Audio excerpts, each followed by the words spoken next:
Hey there, and welcome to Rest Assured API Tutorials. Let's continue from where we had left off.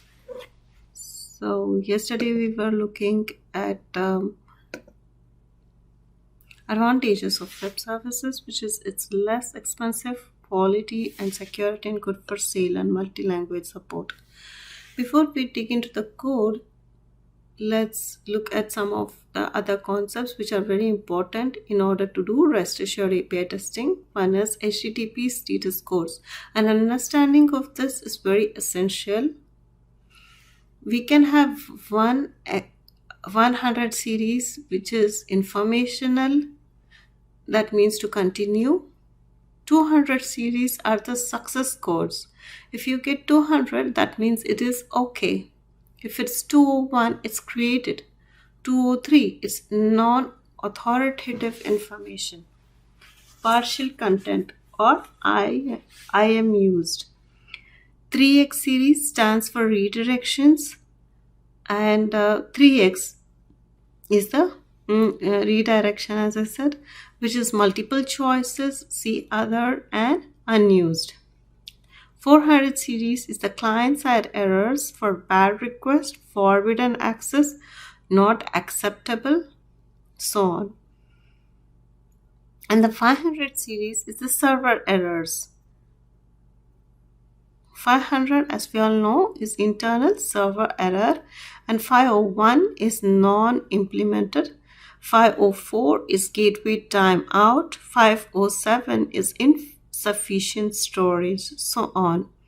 502 is bad gateway. Among all of these, most common is 200, 201. 201 is created, that means it's for the post request, and 204, that is no content, happens when we delete. When you delete a particular user, then the user just gets deleted. The server does not have to give you back any content, which is correct, but the response is no content.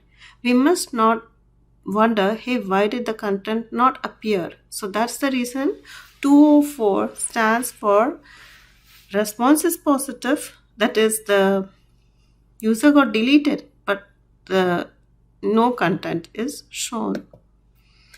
Okay, so let's understand what are the different types of web services.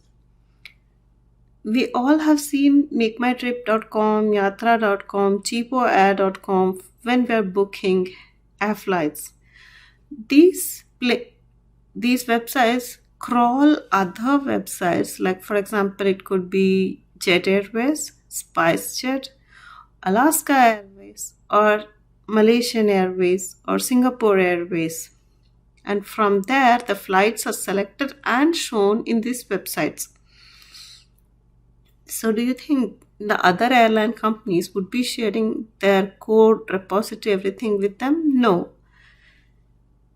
How does the whole thing work? The companies such as the airlines company like Malaysian Airlines or Singapore Airlines host their web services on using REST assured, or so they host it on their servers, and MakeMyTrip uses those web services internally. Similarly, Facebook.com or Amazon.com are very common. They use users as a resource, or photos, videos, etc. These are the resources for Facebook.com. For Amazon.com, we have products, customers as the resources. So now let's understand, now that we have understood what is a URL, base URL for your REST assured, and you also understand what web services is, let's look at some code. So this is how your get request code will be.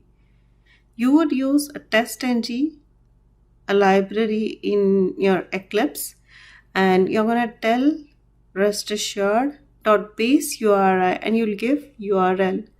URI is nothing but URL, and with the resources also.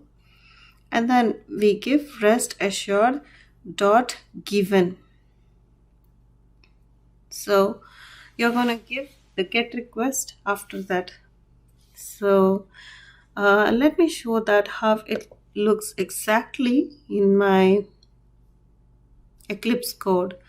So I'm going to give rest assure.get and give the URL reqres.in and some code. What exactly is reqres.in? reqres.in is nothing but it is our website where a lot of fake data is hosted. You can just in order to test a REST assured API, you need REST assured API. So where can you get something for your testing? Go to this website called reqres.in. They have a lot of this fake data which you can use for testing purposes. For example, I have this list users, so I'm using this one. Copy this and paste it after your reqres.in.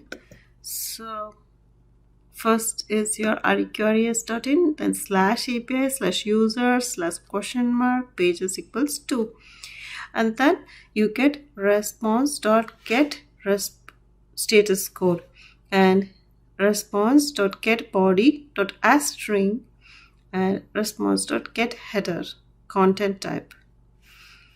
So I have written one more method, which is I'm giving the base URI. Then here I don't give rest assured dot given. I just give given here because I'm doing a static import here. If you do import static and the package name, then you can directly use given here, and then you give dot get. Basically the APIs look something like this. Given dot, then when, and then. So this is how you chain your things. And when here you can give, instead of set delete, I want to give get. So can I give dot get? Yes, that's given. That's possible. So if I don't want to get, then post, yes, it's present. So you can do get, put, post, delete here after when you give that condition. It's very simple. It's mostly using the concept of chaining. You give one method dot another method dot another method, so on. So here given dot get and then assert that. So here itself you can verify using assert that. Status code is 200, body, and inside body this is my JSON. So I'm going to give data of 1.id equals 8 and log all. So let me delete this one. Now let me try to run. How do you run it? Right click, run as test-ng test. So it's starting test-ng server. Let me maximize so we can understand what's the output I'm getting. So yes, it started running, and then my first one was getting the status code 200. Okay, you got, and you got the body, the headers, everything. So this is basically your body, and then you get the content type and headers. Next method you get basically body log all, so it's going to log everything, all the users. That's how your output looks. I hope this was helpful for you. Today we understood how to code a GET API in REST Assured. So next session I can show you more about Postman and how to use Postman for our manual testing of REST Assured API. Thanks for watching. Do like, share and subscribe to my channel. Also press the bell icon so that you get the updates about any new postings. Thank you.